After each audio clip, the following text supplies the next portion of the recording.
Adalah NU itu bekerja bersama umat untuk Indonesia Maslahat. Ya. Dan tema ini tentu disusun oleh Pengurus Besar Nahdlatul Ulama yang mensarai biar Nahdlatul PBNU lah ya. Tapi yang terkait dengan tema Raker PBNU itu adalah menguatkan sinergi, mengembangkan bakti untuk negeri.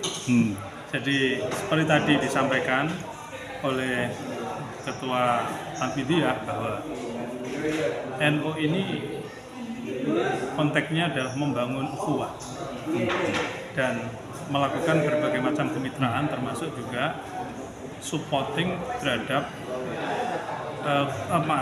bermitra dengan pemerintah Provinsi Jawa Timur, termasuk juga kota, kabupaten ya.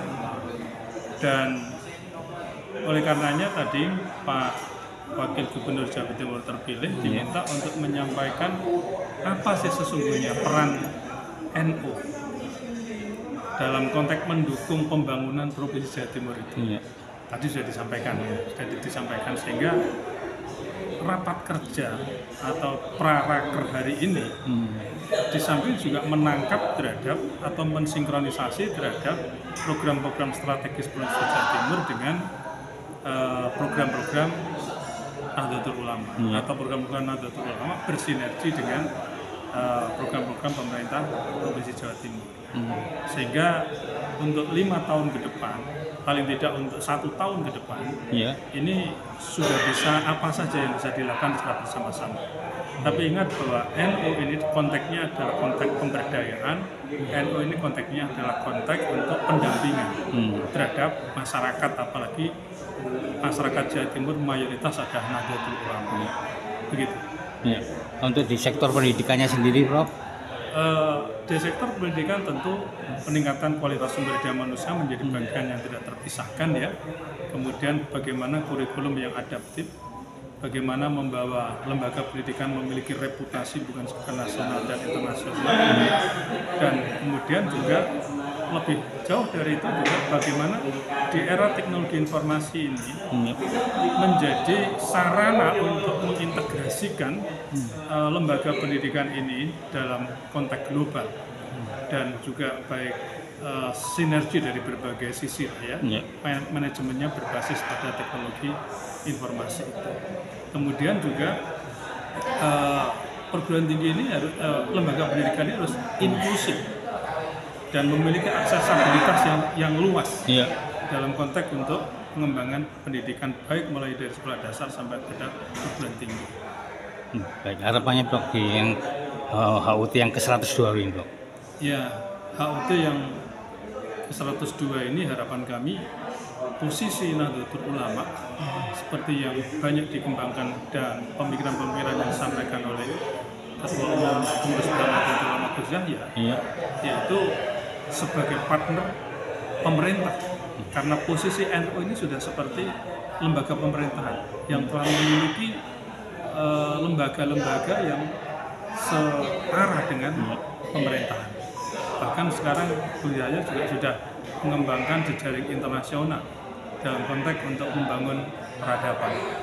Jadi menjaga merawat jagat dan membangun peradaban itu. Baik, saya pikir begitu.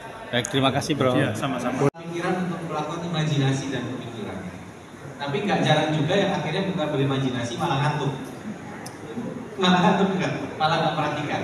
Jadi perlu ada balance, perlu ada keseimbangan. Agak sulit kalau di luar kelas mereka diekspos kepada konten audiovisual yang sedemikian banyak dan menarik, tapi justru di dalam kelas serasa kembali ke 30-40 tahun yang lalu. Tentu bagi anak-anak generasi alpha atau nantinya generasi beta itu akan menjadi sesuatu yang sangat-sangat sulit untuk kita buat terstimulasi. Jadi ini fasilitas dan teknologi. Yang tidak kalah penting lagi relevansi pendidikan. Kurikulum kita apakah sudah menyesuaikan dengan realita dunia hari ini? Nah, yang paling penting kalau kita melihat misalnya buku, ilmu selalu bertambah. Apakah buku kita akan semakin tebal? Kan ini juga. Yang terjadi kita harus mulai memilih dan memilah mana yang akan kita berikan kepada anak-anak kita. Dan dengan adanya kecerdasan buatan atau artificial intelligence ini menjadi sesuatu yang sangat-sangat serius.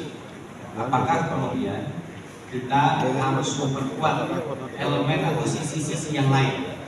Ada dua sistem contohnya di pendidikan luar negeri, ada sistem United Kingdom yang sering dikenal salah satu penyelenggaranya adalah Cambridge, menyelenggarakan misalnya O-level dan advanced level. Ini diterapkan juga di Singapura dan di negara-negara persemakmuran atau Commonwealth. Lalu ada sistem International Baccalaureate atau IB, itu di antara sistem internasional. Mereka kemudian juga punya pendekatan yang sangat beda. Yang IB ini lebih mengedepankan katanya mengenai creative thinking, mengenai jadi bukan seberapa dalam, bahkan mungkin ada keberanian menerapkan ujian dengan sistem open book. Karena kemampuan menjawab pertanyaan bukan lagi ditentukan dari melihat buku itu bukan sesuatu yang curang lagi, tetapi bagaimana kemudian mengupas pemikiran yang critical thinkingnya. Meskipun ada juga yang mengatakan bahwa sistem UK juga mendorong kreativitas, kira-kira begitu. Tapi ini contoh mengenai relevansi pendidikan.